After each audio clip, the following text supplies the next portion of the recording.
welcome to our first RetailJam podcast and the launch of our Startup Showcase series curated by our partners True, who have done a brilliant job in pulling together 4 fantastic new and innovative tech startups to showcase today. Each startup that True will introduce will have 5 minutes to convince our esteemed panel of judges why they should be crowned the winner of this episode.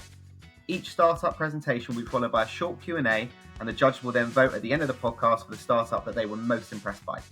If at the end of the session we have a deadlock, which we are hoping there won't be, we will open the voting up to our wider membership base on our socials. So, without further ado, I would like to pass on to Danielle, who will be our compere-in-chief for this episode, to share a little bit more about True and then to introduce our panel of judges and startups. Good morning, everyone. So really pleased to be part of the RetailJam Startup Showcase today. I'm Danielle. I'm head of marketing at True. So we've had the pleasure of curating the startups for today, who I'll introduce in a moment. But before we get started, just to tell you a little bit more about True. So we are a retail and consumer specialist investment and innovation firm. So we cover the gamut from innovation advisory, which you can see there on the bottom left of your screen, where we essentially work with some of the biggest retail companies in the world. We are London-based. You can see there are a few of the companies that we're working with. Then we also have strategic technology partnerships with companies that you can see there. Right, so from CTFO, Namogu, Pixis, and some of the companies that we're really pleased to be introducing you to today. And then also the private equity and venture capital sides of the business. So we're really in a unique position to see the full ecosystem for retail and consumer, seeing technologies that are emerging throughout the space and then really plugging them into companies that we own or the biggest companies in the world to see how they are affecting the ecosystem. So from early to mid-stage startup companies. So that really gives us a unique point of view on the market. So we aren't just creating big PowerPoint decks and not implementing any of those technologies ourselves. And having that global ecosystem really means that we know how it's affecting from different markets, people, businesses that are all really invested in the future of the consumer sector. So today, without further ado, we have 4 different startups who we're really excited to have a short amount of time to present to you the ways in which they are really innovating in the retail sector.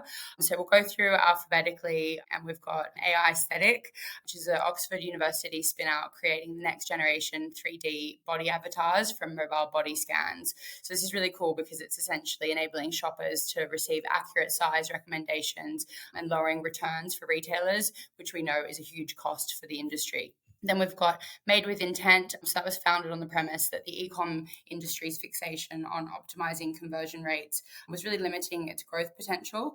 So what they've managed to do is really place customer intent at the forefront of their strategy and seeking to optimize consumer journeys based on how people buy.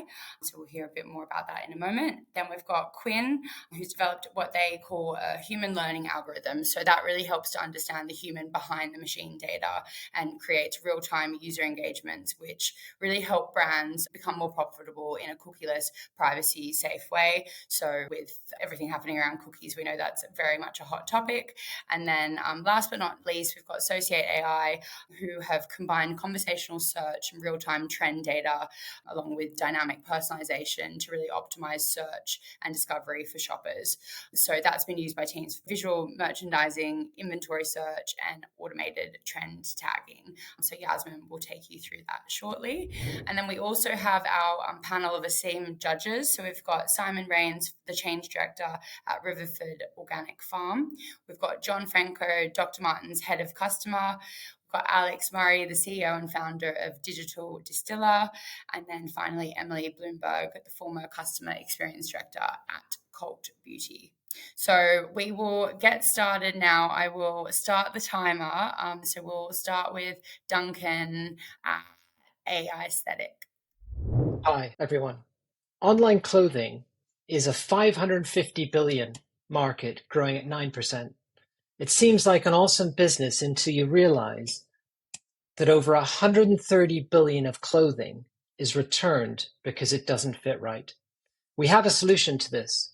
Our patent pending software creates an accurate body avatar and virtual experience so that shoppers can buy with confidence for the perfect fit. I'm Duncan. I'm founder of AI Aesthetic. My background is innovation. I've worked for L'Oreal, Unilever, and PepsiCo. I built an 18 million net revenue business in a year at PepsiCo and won a chairman's award. My co-founder is Phil Torr. He's a professor at the University of Oxford. His thing is computer vision and deep learning. He's a world-leading scientist in this space. We're a university spin-out, leading and developing a body avatar platform to make this truly accessible to anyone with a mobile device. Our team of 4 PhDs have published over 250 research papers in leading AI journals. We're backed by the University of Oxford, Techstars Future of E-commerce with eBay, and Oxford Sciences Enterprises. We're gaining traction in the marketplace right now. So we have over 30,000 of SaaS revenue to date from a luxury women's wear brand, dressing the royal family in the custom-made segment, as well as a pre-love seller with no marketing spend. We're currently in discussions with $2 billion customers. Our early results from our beta customers are positive. We delivered and reduced returns to zero, and we grew average order values by 25%. Let me show you how it works.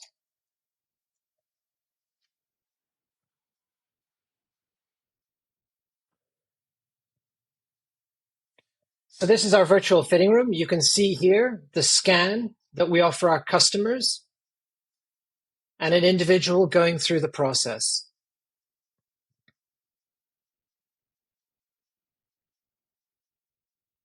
We provide a fit avatar, sizing and confidence around sizing, as well as accurate measurements for each individual. We also provide in the same virtual fitting room a quick sizing option if you're out of your own home and you want a quick size in less than 5 seconds.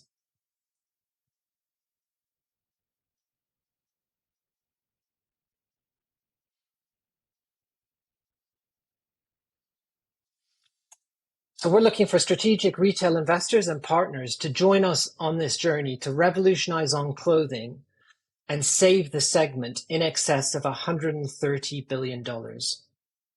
Thank you so much for your attention, and I look forward to your questions. Wonderful. Thank you so much, Duncan. And now we'll have a few minutes for the judges' Q&A. Thanks, Duncan. I don't mind if I go first. It's really an innovative solution, and obviously a big problem in the fashion market. How easy is it for your clients, so the brand, the organizations that you work with, how easy is it for them to integrate your solution into in particular the mobile app solution, into what a customer sees on the e-commerce side? So it's pretty easy. So our technology is web-based. So it's software as a service. It's a JavaScript integration. So essentially a customer, in onboarding them, we provide them with a line of code that gets injected into their code base that calls our solution. And our solution is GDPR compliant out of the box, and we power it. So in essence, straightforward and simple, JavaScript integration. We then integrate in. So for each retailer, and this is the value that we provide, we facilitate effectively a size chart and tech pack optimization so that recommendations from our service are specific to that brand or retailer because we're using the size chart and the tech packs of the garments from that retailer side. And that's where the value is, so that you know that your size is the right size at that brand or retailer. And just one other question from me. So what's the pricing model for clients? So we charge a monthly fee in essence. So we have a Shopify product that's accessible to anyone with a Shopify app, Shopify-based website. And we charge per transaction, so providing them with a number of recommendations per month. For medium-sized or larger enterprise customers, we offer more customization and integration possibilities, and we work directly with them to understand their needs and then integrate in with some implementation attached to the monthly fee ongoing. But it's value-based pricing, so based on the KPIs we deliver, returns, conversion, average order value increases, our customers then gain benefit from it that way. Great. Thank you. Hi, Duncan. It's Simon. I just wanted to ask you about just how well received is it? I mean, body shape is quite a sort of touchy subject with lots of people. And I can see some people not actually believing the results that they're hearing. And perhaps hoping that the results might be different to what the app is telling them.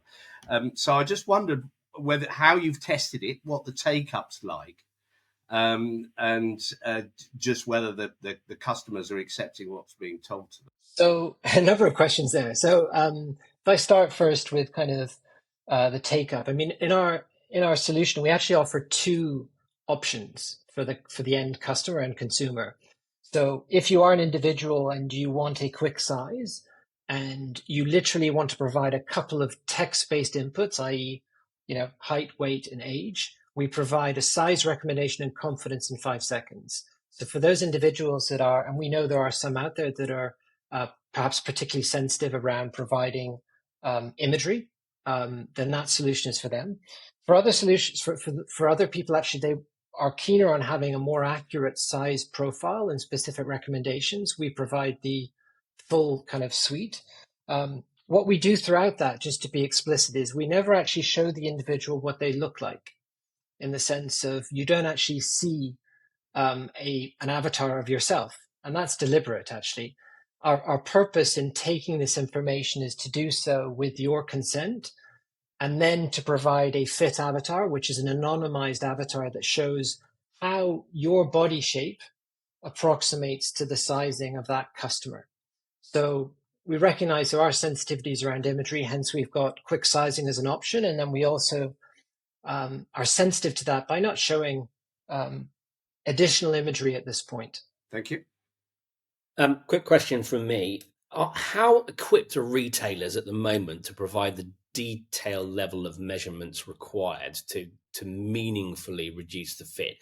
Yeah, and the reason I ask that is obviously at the moment there are some very shorthand measurements that retailers use, and how do you get the balance between asking for too many measurement or data points? We've actually found overwhelming majority of customers actually have readily available size charts that we can use and implement really easily, to be honest. Where the value of this is the level with which, the depth of those size charts.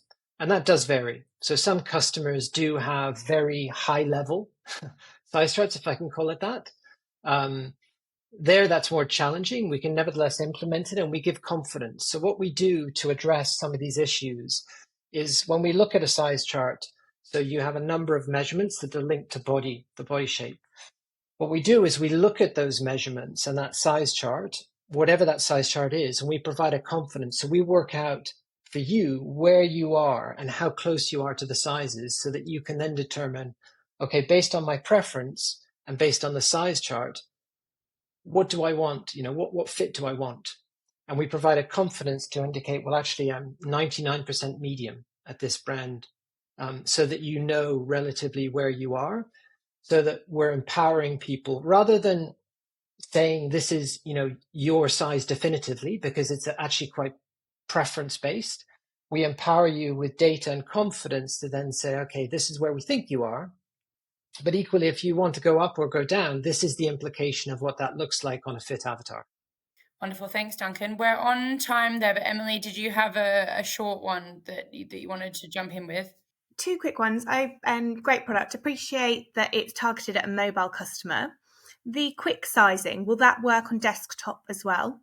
Yes. Sorry, to be explicit. So the solutions work on desktop and mobile.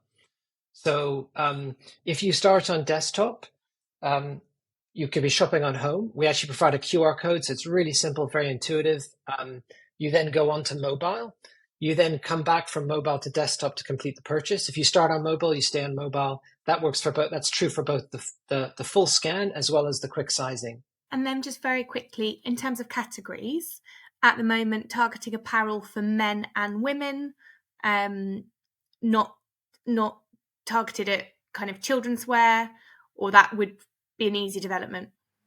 So an easy development, but we're targeting, as you just said, so menswear, women's wear, adult clothing. We also have an application which is in development, which will take the technology into feet as well, so footwear.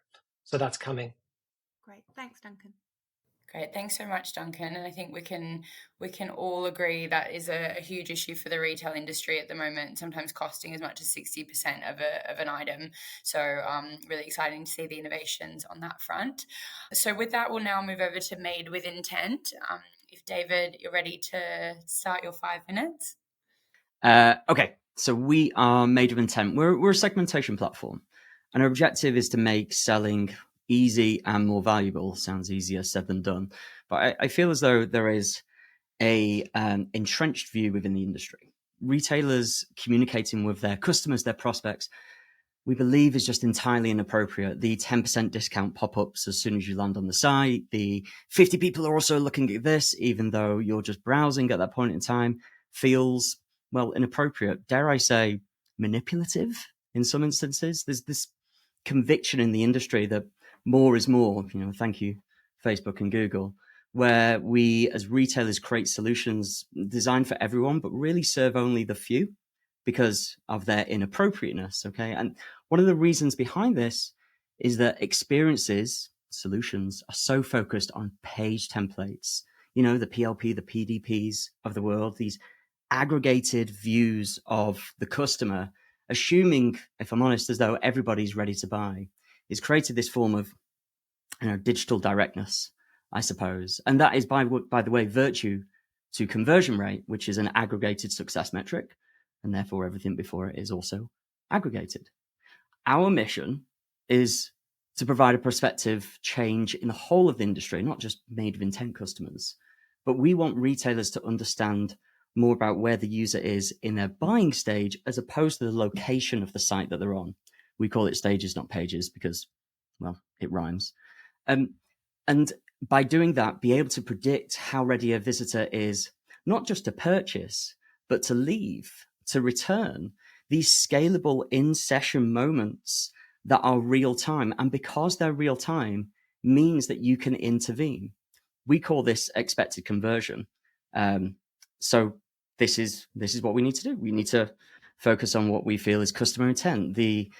The foundational principle of personalization. It actually, a little bit about my background. I founded he says plugging the book. I founded a conversion optimization consultancy, and that's all we did, right? We focused on conversion rate, optimizing a single binary retrospective aggregated metric, and something felt amiss. So I decided to go on a bit of an existential crisis, I suppose, and write a book all about personalization and why we decide that every year is the year of personalization, but no year is. And the solution that I ultimately came to is this, is the focus that is needed to be on how we buy, not on how we sell. We need to be appropriate to users that are just browsing or ready to commit. And that means if they are browsing, well, we help them with product discovery, their job's to be done.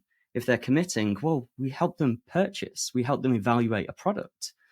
So that's what we do. We're a platform that gives you a series of data that allows you to enrich other platforms to optimize how you sell with how people really buy, to nurture those that need nurturing, to ignore those that have no intent whatsoever, or to help those that need some kind of help. That means that retailers can do 3 different things with that. They can enrich their current tech stack with insights that have never been able to be seen before. You can look at your Content Square, your Google Analytics data, and carve that up by low intent versus high intent, versus those users that are browsing, versus those that are evaluating, versus those that are committing. You can also respond in session. Let's enrich your A/B testing tools to target users that have a really high level of intent to purchase, but also a really high level of intent to exit as well. That feels much more human than just saying a user landed on a PDP from a mobile device on a Google shopping campaign, And finally, in fact, one of our most emerging segments is the ability to re-engage post-visit. So I would really want to know in my CRM data, well, yes, users clicked on this campaign, but what level of intent did they have? Meaning, how should I communicate with them? And how appropriate should I be? Should I push them products or brand messages? We've seen a really great range of success across all 3 of these use cases. All e-commerce, mostly purchases that are higher considered in nature. Some of our most popular case studies are those of a more accurate exit intent. So imagine being served an exit intent pop-up before the intent actually happens, i.e. not just your cursor moving over to the browser bar or some arbitrary metric like time on page, but serving it less to increase more submissions. Less is actually more. So there's my 5 minutes up. We've won a bunch of awards that have come along like buses recently in the past 3 weeks, but there we go. There's my 2 pence. Perfectly timed. Thanks, David. Over to the judges for any questions that you'd like to ask. Hi, David.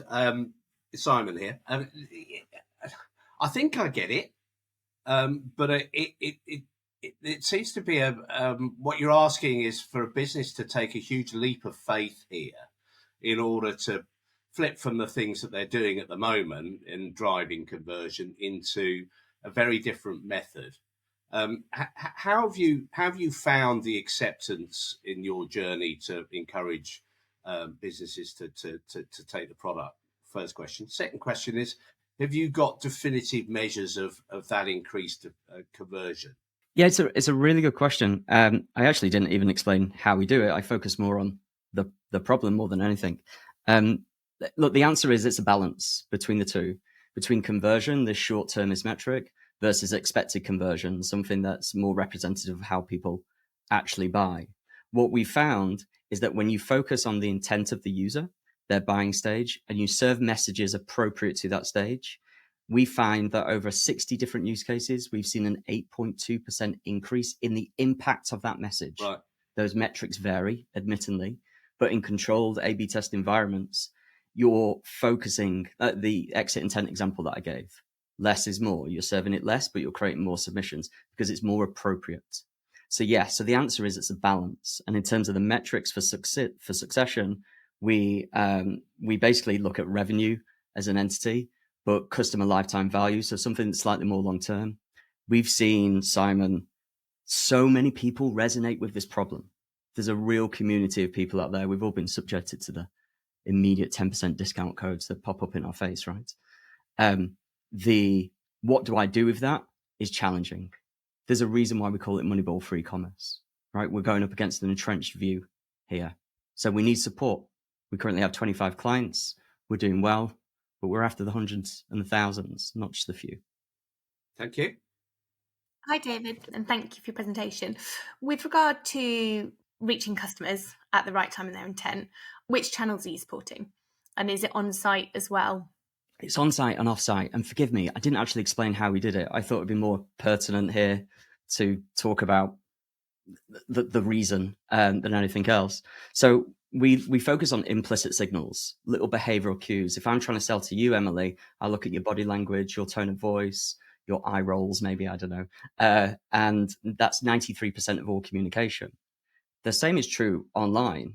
Those little implicit signals that in isolation mean nothing, but when you model them together, and we use an LLM to do that, when you model them together, they give meaning and context.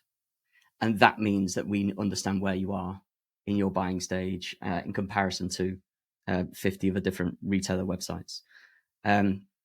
So yes, the answer is on-site and off-site. We basically are getting a little profile of you based on your behavioral cues to understand your level of intent. For example, Rafa don't remarket to anybody that have a really low level of intent.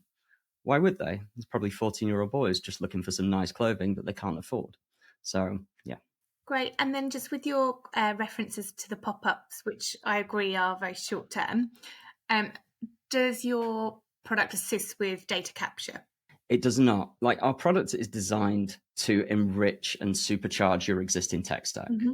Okay. So we integrate with a Bloomreach, with a Braze, with Anometria. And by virtue, yes, you can pass that anonymized data through to an actual profile. Fab. Thank you. Hi, David. A couple of questions from me. So I think if you've explained that what you're trying to do is add value to the current stack that you might have. Like, it's not this, put me right if I'm wrong, but you're not seeing this as a replacement for any tool that sits within a tech stack. Correct. It's complementary, not substitutional. I guess my concern would be, how easy would it be for some of the bigger players in the market to just take your philosophy and copy it into what they're doing? Good. Let them. That's the whole point here. Our mission is to change perspective in the e-commerce industry. And forgive me, Danielle, Cora, it's probably not what a VC would want to hear. And trust me, I've been through it recently. But the intention here is to change perspective. I already know of a couple of players that are doing this, and that's good. We're making waves. The most important thing is that we're the authority in this. And you mentioned a couple of the brands that you're working with already. And is that your sweet spot in terms of that slightly longer, more considered product purchase? Yeah, our ICP is generally the more considered the purchase, the better, because those types of retailers appreciate that it's not just in session conversion, one fell swoop sometimes, and also a sweet spot of data maturity, not too high Shopify mom and pops, not too low Shopify mom and pops, not too high far-fetched data scientists. Great, thank you. Very quick one from me.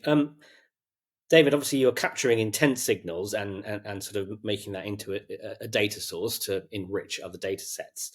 How is it not possible that intent signals differ by segment or profile of shopper anyway, and just that people are slightly different, or have you been able to sort of identify universally common intent signals that apply across the board instead of needing to further subcategorize those by some other data point? We have both a universal e-commerce model and a specific model. The answer is yes and no. So all e-commerce websites, forgive me for saying this, are exactly the same. They have the same structure with the same attributes. The difference, an add to bag, an ability to purchase, a series of products that need adding to that bag. The difference is the priority and weighting of those attributes. Okay, that's where you can start to measure patterns from retailer to retailer. That being said, how you purchase a £5,000 handbag versus how you purchase a $12.99 book available on Amazon now is completely different. So we take both into account essentially. Perfect, thank you. We'll move over to Quinn now, to Gigi. Thank you very much, Danielle. And this is Gigi, and I'm thrilled to introduce you to our innovative platform today. To sell a customer something, you need to understand what your customer wants. A sale seems to be imminent, but it's not that simple for online businesses. Savvy customers and regulations are restricting data availability. Advertising is now less targeted and more expensive, and 97% of visitors abandon their journey. It's a problem, an expensive problem. That's where Queen AI comes in, where we are the world's first behavioral generative AI platform. We are capable of understanding intentions and behaviors on websites and mobile apps instantly, resulting in boosted revenue and engagement. We help remove the pain of hitting every increasing targets and profitability. With lightning-fast data streaming under 70 milliseconds, we unlock the value of first-party data, understand and predict customers' behavior in privacy-safe mode in real time, and optimize marketing and advertising budgets hassle-free. We eliminate the headache of third-party cookies, unlocking the true value of first-party data to understand customers and predict their actions in privacy-safe mode. Struggling to retain existing customers while attracting new ones? Then Queen has you covered. With our platform, businesses can achieve up to 30% increase in revenue. By understanding new visitors and surpassing user intentions, we go beyond merely understanding user intentions. Our platform delves deeper to identify price range preferences, emotional states, user interest and affinities, and motivations for personalized strategies. And say goodbye to the headache of optimizing marketing and advertising budgets. With Queen, business can achieve growth with the fastest time to value and hassle-free operations. Leading brands love Queen because we customize our real-time predictive models to fit their needs perfectly. We concentrate solely on understanding their customers' product, website, and app without making any generalizations. Additionally, they appreciate our flexibility as we seamlessly adapt to every change in their business, including transitions to marketplaces. Queen Audience Engine's real-time predictive audiences are the secret sauce for achieving multiple strategic goals at Marks & Spencer, from reducing abandonments to increasing conversion rates, basket sizes, and subscriptions. Queen is your go-to solution. just like Kills, who saw increased conversions through social channel optimization and engaging content with Queen's help. Another leading brand efficiently attracts and converts international customers at scale, all thanks to Queen. But we don't stop there. We are constantly partnering with leading technologies in the ecosystem to stay ahead of the curve. With the fastest and most efficient ability to support a seamless buyer journey through composable commerce, Queen ensures your customers have a smooth shopping experience. The seamless communication with your existing tech stack fuels improved performance, as demonstrated by Gap's success. Or if you are looking to grow in marketplace model, Queen can help improve the shopping experience and boost sales from different sellers. Our success is ongoing, ensuring continued advancements for the brands we partner with.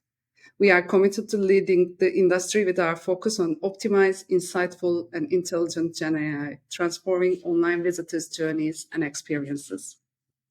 Thank you for your time, and I'm delighted to get your questions now. I'll start if I can. A lot of what you've just outlined seems a bit like a behavioral targeting engine with some sort of other AI data points thrown in. Can you just give us a bit more of insight as to like how a retailer specifically would kind of go through that funnel of understanding behavior and then how that would translate into exactly what sort of activity? Just an example maybe of something. Yeah, sure.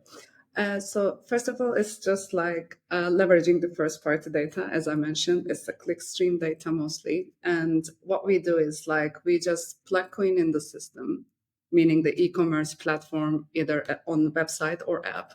And then we start getting the data from their data layer. As their data layer is, let's say, very comprehensive, it is better for us. So the more the data we have, the more easily we can learn. And after that, like the whole system works in real time, streaming and, data processing and the algorithms. What we do is like the most important thing is, first of all, learn the website, each specific website. Of course, we have a base model, but then once we plug to the website, we start learning it specifically.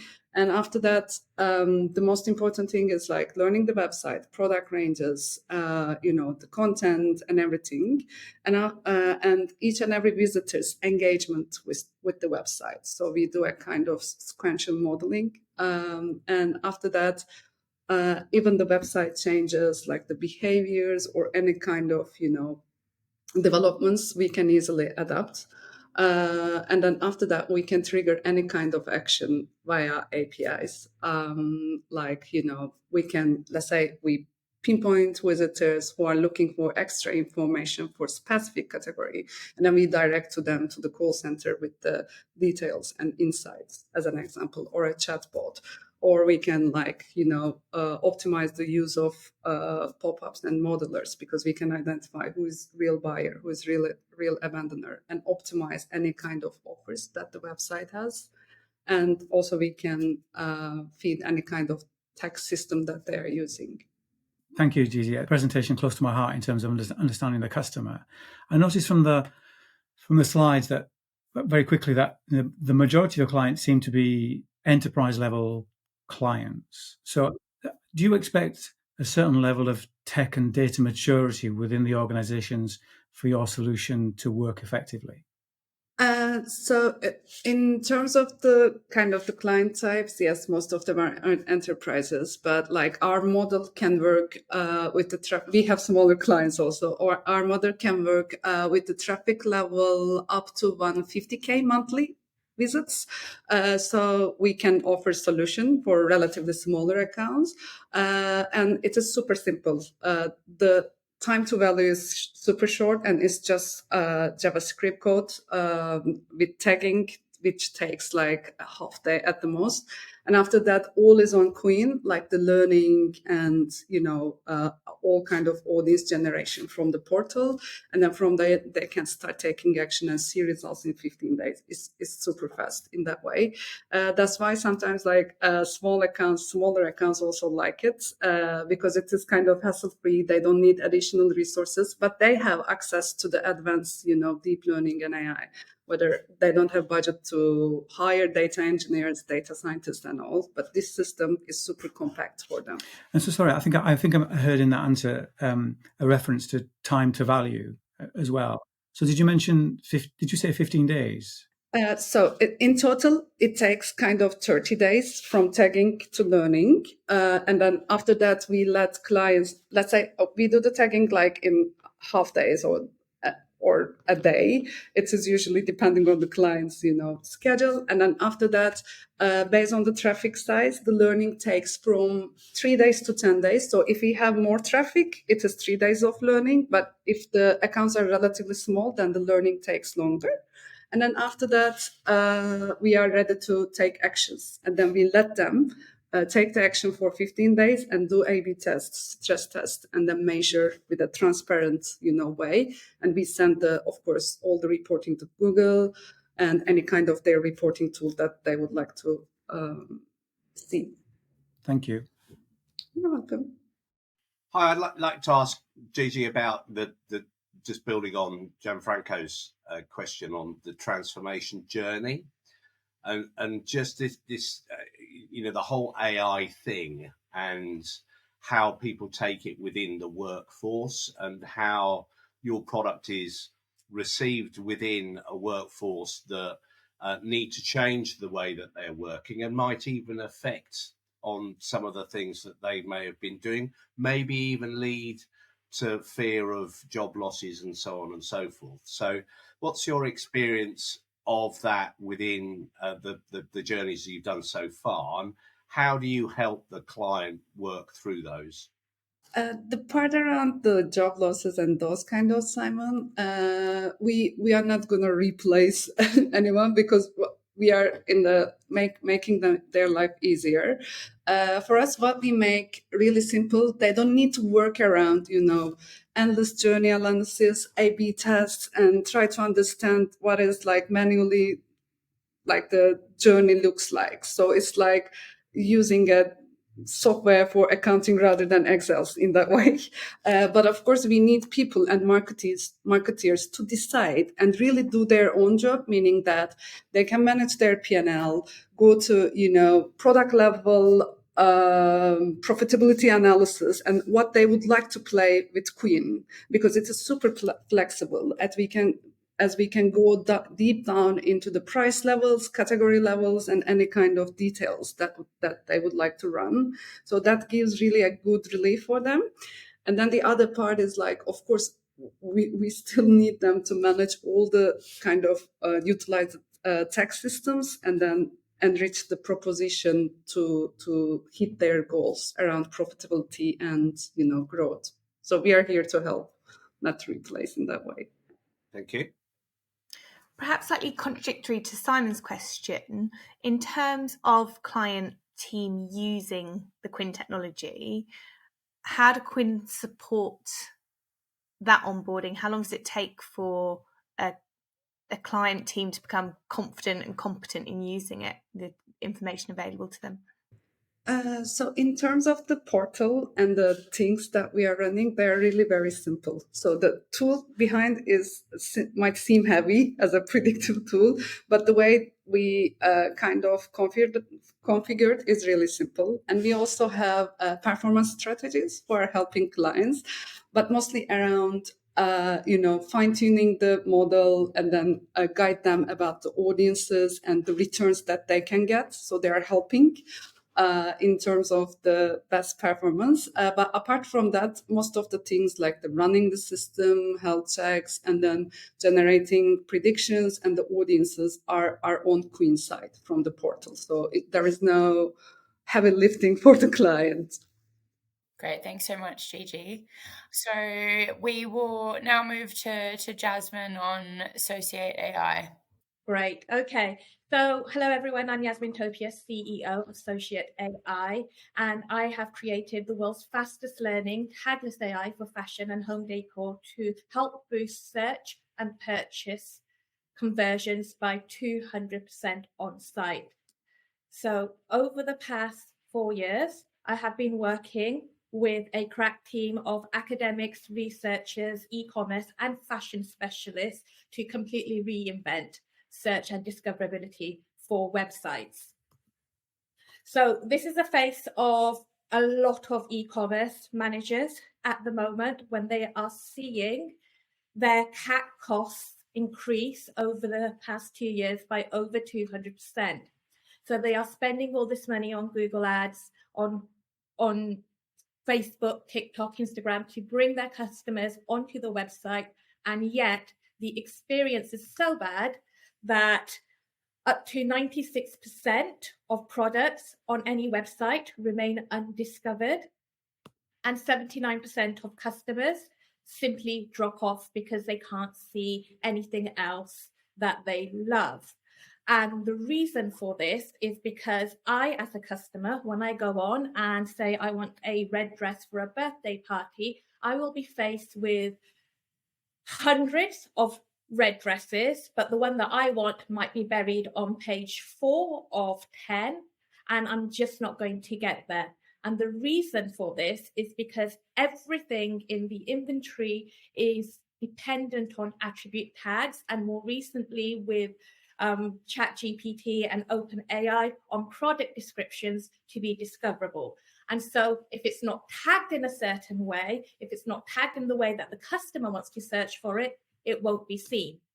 Now, the problem is in the fast-paced world of fashion, social trends, and tastes, which are changing every day, it is simply impossible. It's impossible to tag at the pace that all these things move. And so it's a fool's game. It's an addiction. You're just spending money on tagging, but your discoverability, your search, there's a limit to how much you'll be able to improve that. So now imagine a world if, as a retailer, you could simply give every single customer a personalized experience where you can take what they say to you, whatever it is, whether they want an outfit for a networking event, whether they want a dress for a date, and you can cross that with what you already know about that customer specific taste. So for me, if you looked in my wardrobe, you would know that 80% of the dresses I own are just above the knee. So unless I specifically said, show me something that's a maxi length, show me something that's long or a mini, it makes sense to prioritize what I need, that dress for a museum date, with one that is perhaps just above my knee. And then also to cross in what's happening out in the world of fashion, all the social trends, everything that people are getting excited by on social media. So if I've said I wanted a red dress, and the red that's so popular and in vogue at the moment is crimson as opposed to scarlet, to prioritize the crimson. And imagine being able to do all of this, and I mean all of this, without adding a single attribute tag, never having to worry at all about your own metadata or what your product descriptions or your tags are saying. And essentially that's what we've created. So the wisdom behind Associate is actually just to let every single customer talk to you. Yes, you can track where they are clicking and the pages they are visiting and dwell times and what they've looked at before and try to infer, but actually just let every customer tell you in that moment what it is that they like, what it is that they don't like. And our AI is learning at the speed of social. So it doesn't matter what's happening out there in the world. If Taylor Swift has gone boom and everybody wants coastal cowgirl, if Griselda's on TV and people want to dress as a mob wife, our AI knows what that aesthetic is so that your metadata doesn't have to incorporate those things. And also it's pointless to tag for those things because coastal cowgirl might be big this week, next week it will be coastal grandma. And we let customers search however they inspired. So whatever it is that they need, even if it's breaking social media trends, whether they want to look like a specific celebrity, whatever the fashion moment is, we allow that. So I've got a little video here of this in action. So this is our client's website. I've done a search for a light spring coat. There's Not a lot there. Now, if you go to our AI and you say, and it's the same inventory, by the way, I need a light spring coat.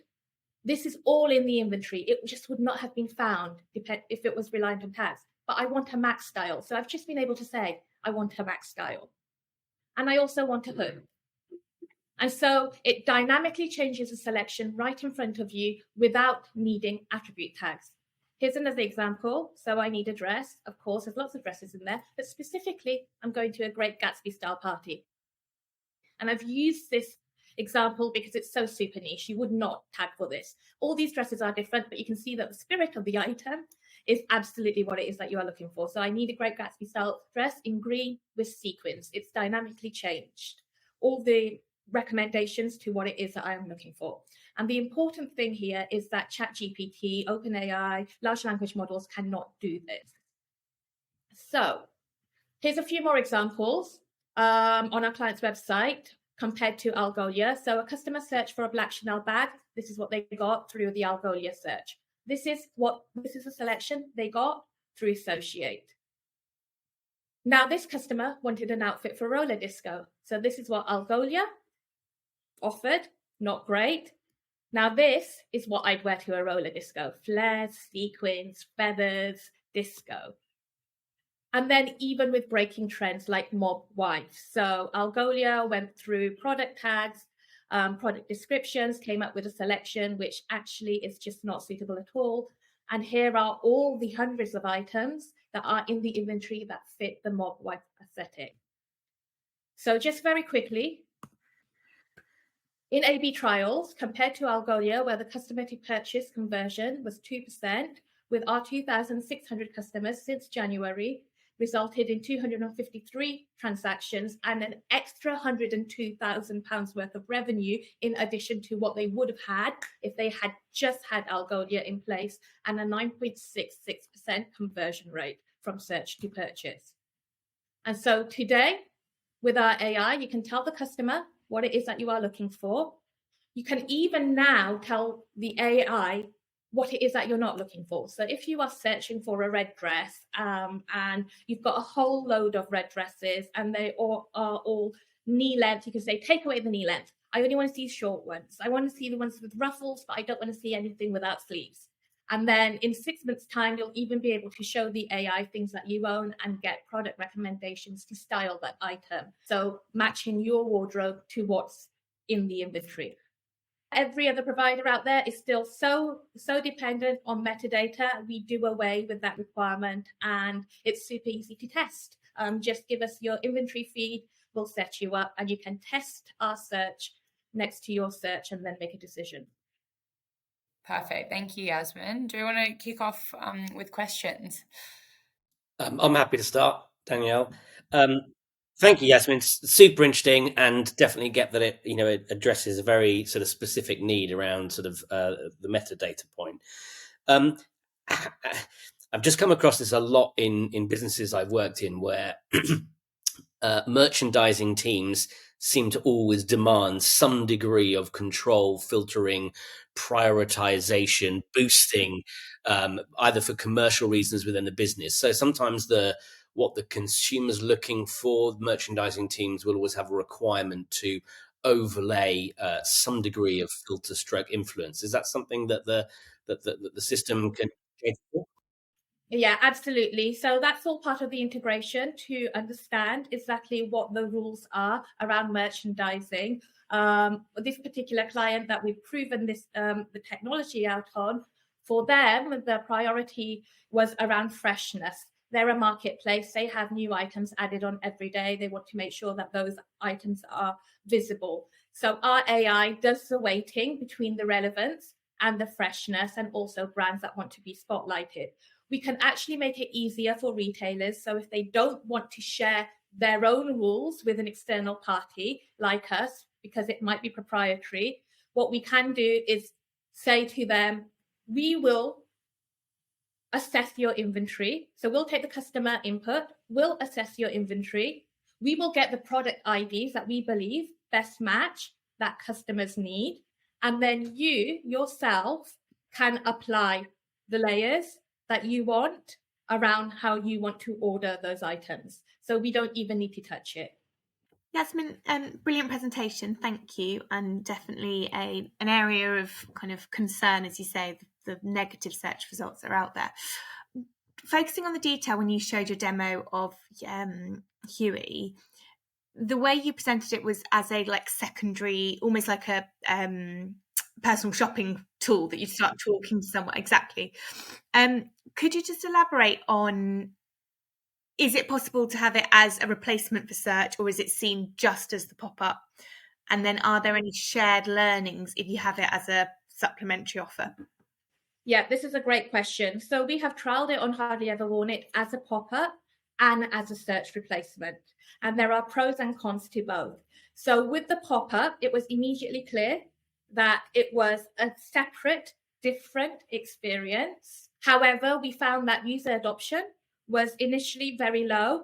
First of all, because people didn't know what it was, and also because you put that customer in a situation where they are like, I don't know where to start searching. Shall I search here, or shall I kind of interact with this little thing over here? So we saw much higher conversion in the plugin. However, when we switched it to the search bar, we collected 20% of the customers. The search terms at the moment, because there aren't any prompts for the customers to know that they can do anything too different to their normal searches, you find that the search terms are still quite basic. So it tends to be more the black Chanel bags. It tends to be red shoes, Louis Vuitton scarf. However, even on that, without the prompts to the customers that they can do more elaborate searches, we've been able to see a 40% increase in conversion from search to purchase. On that, sorry, we're just getting close to time. I want to make sure Gianfranco and Simon have a sec before we go to overall wrap-ups. Gianfranco, Simon, any questions, quick ones, before we go to the overall? How do you make your money? So it's on a monthly subscription. We've got a floor price for subscription starting at £515 per month for smaller boutiques, £3,000 a month for companies at sort of the 100 million ARR. And then we've got an enterprise package as well. Okay. Thank you. Just a couple of very quick ones from me, Yasmin. So in terms of your target market, I imagine you're targeting organizations with a certain inventory level to ease the customer experience. So if you could, where is your target market? And the second one is, you mentioned on the first slide, home decor as well.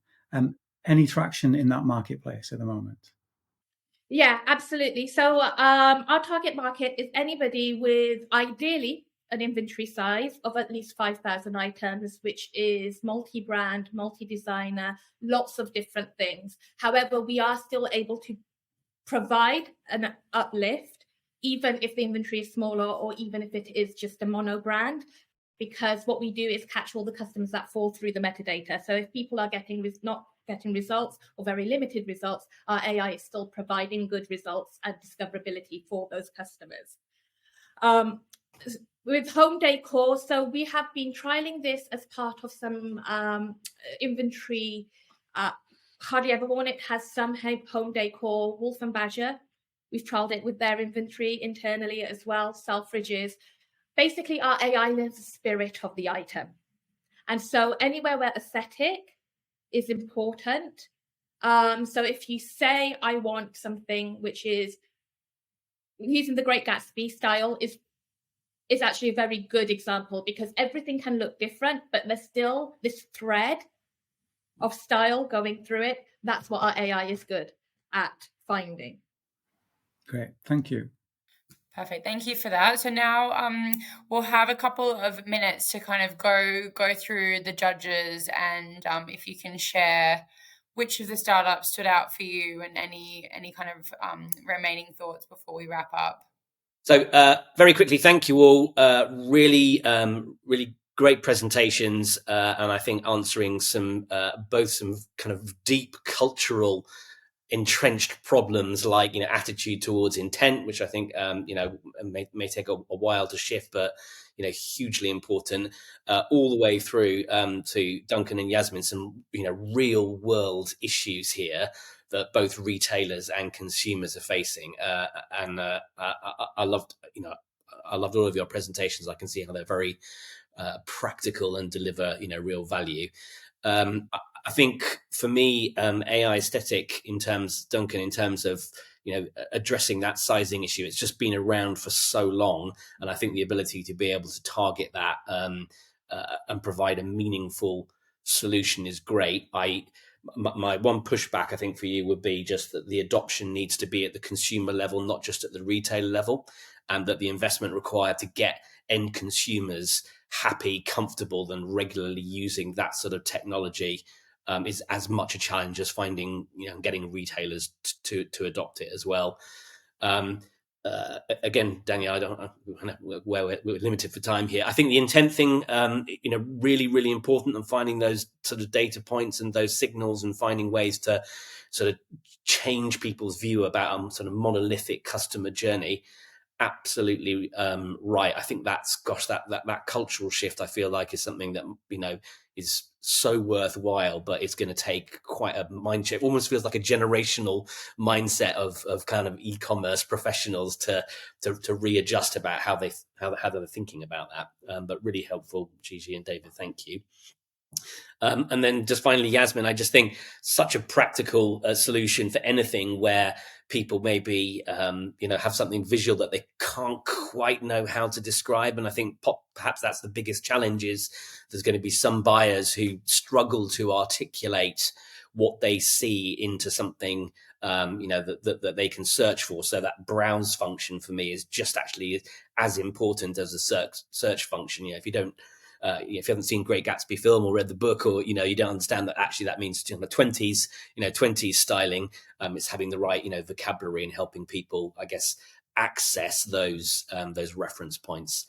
So just in the order I've written things down. So the Queen I thought was great. I mean, all of them hitting the spot in terms of things that really we need to get some things changed on, and that was great to see. I felt this one was targeted more at sort of bigger businesses, and would have liked to see a bit more about how it would work for others. But nevertheless, brilliant. The Societe one and the search engine. I just think the adoption of that might be tricky. It'd be interesting to see how it stacks up with your trials and so on, Yasmin. But it looked a fabulous product. With intent, there were points I wanted to read David's book and wanted to hear more about the gadget. I get the principle. I think that's fantastic. But is it as commercial as perhaps as others? Not sure. You really going to get people on board to sell that, or will they just adopt some of the learnings that you're suggesting, which are really sound? And lastly, with a sort of a sustainability hat on, what a challenge it is to look towards reducing returns and everything that goes within that. Not just the billions of extra sales and so on, more targeted sales, and so it's the money saved of stuff traveling about that doesn't need to. Worried a bit about the adoption, as Alex was saying. Worried a bit about the level of testing you're going to have to do to get it right. Also, people tend to think in am I a Marks and Spencer size or am I a New Look size? They have a different perception about companies have regimes of sizing that suit. So that adoption might take a few years in coming. But my goodness, isn't it a valuable product to get right? That's me. Perfect. Thanks so much, Simon. And Gianfranco, do you want to go next? Yeah, thanks to all four presenters. I thought they were great presentations, and all really centered on ultimately the consumer, right? Whether it's intent or solving a specific problem. I think the solutions kind of, from my perspective, fall into two different camps. You've got the macro solution, so the Quinn and the Made with Intent, where actually what you're trying to do is, actually the challenge there is convincing brands to change the way they're thinking and deliver solutions on behalf of their consumer. And from a micro perspective, with AI Aesthetic and with Associate, it's more around the challenge there that has been already mentioned, is changing the consumer mindset around the technology and the take-up of that technology. I guess on that consumer piece, probably less concerned with the take-up with the Associate solution, because I think that conversational commerce is one of those things that I think will definitely gain traction over the next few years. So less concerned with that. But I just thought they were all fantastic opportunities for brands to take on these solutions. And actually, the ultimate winner is going to be a really hard choice. So, but thank you very much. Thanks so much, Gianfranco. And Emily, do you want to bring it home with the last round of feedback? Yeah, just to echo, all four presentations were brilliant. And I think it's so interesting that you are addressing different things, but actually there are ongoing challenges for e-commerce businesses, and actually adopting AI in all examples to look at problems that were difficult for e-commerce when they first launched a website. Equally keeping up with that change of behaviours that we were saying that we need to see from teams. Duncan, I do think there needs to be a really big overhaul in helping customers find their size, and I would love to see your roadmap, because I think the opportunity for, based on the learnings, facilitating product recommendations as a future bit, rather than just what size would you need in the product that you're looking at. So I can really see the opportunity there. Yasmin, I love where you're moving on, because it is so difficult to search, as I mentioned in my feedback before. Gigi, it's brilliant, the strategic lens that Quinn is offering. Again, I think someone else mentioned it, but looking at how it can help, or maybe just having the time to see how it helps smaller businesses as well. But some of the initial lift in performance was really encouraging. And then David, I love that you're on a mission, not just for Made with Intent, but to actually make teams think more about that true customer centricity and move away from the immediate win. So yeah, to echo, I think we've got 4 great products or solutions. Difficult to pick just one. Perfect. Thanks so much for that, Emily. And I guess that was definitely part of what we wanted to land with the brief of picking these startup showcases today. And it goes without saying that if you want any more information following today, just reach out to me. You've got my email in the call, and I can provide you with some more information. But without further ado, I guess we can do a whistle stop around of who each judge will pick as their chosen startup ahead of the event in June. Would you like me to start again, Danielle? Yes, please. Thank you, Alex. So my vote today is going to go to Associate, and the reason for that, very briefly, is that I think it's just very of the moment. I think the traction in conversational commerce and AI, I think it's going to get more traction, and particularly in the sector, and that you guys are working in sort of fashion and home.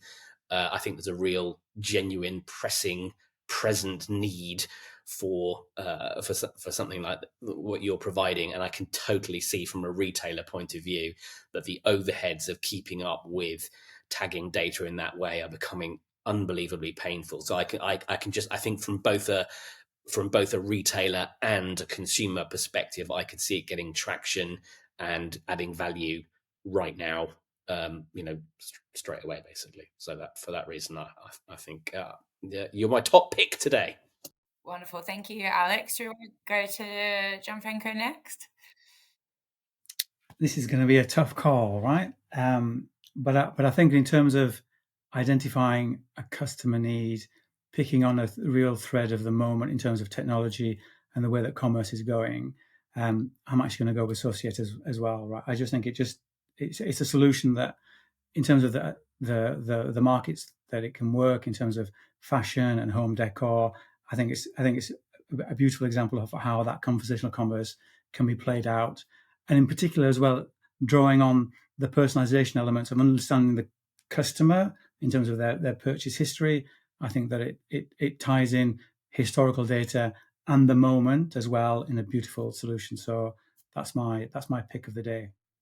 Wonderful. Thank you, Emily. Simon, jump in. Who would like to go next?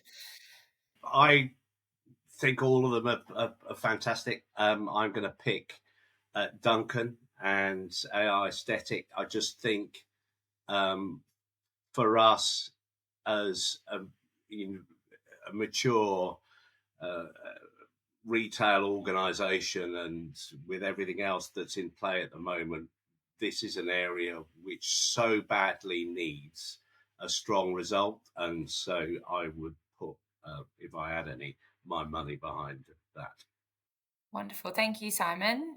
And Emily. My vote of the day is going to avoid deadlock, because I also would like to pick Associate AI. I really enjoyed seeing the use cases.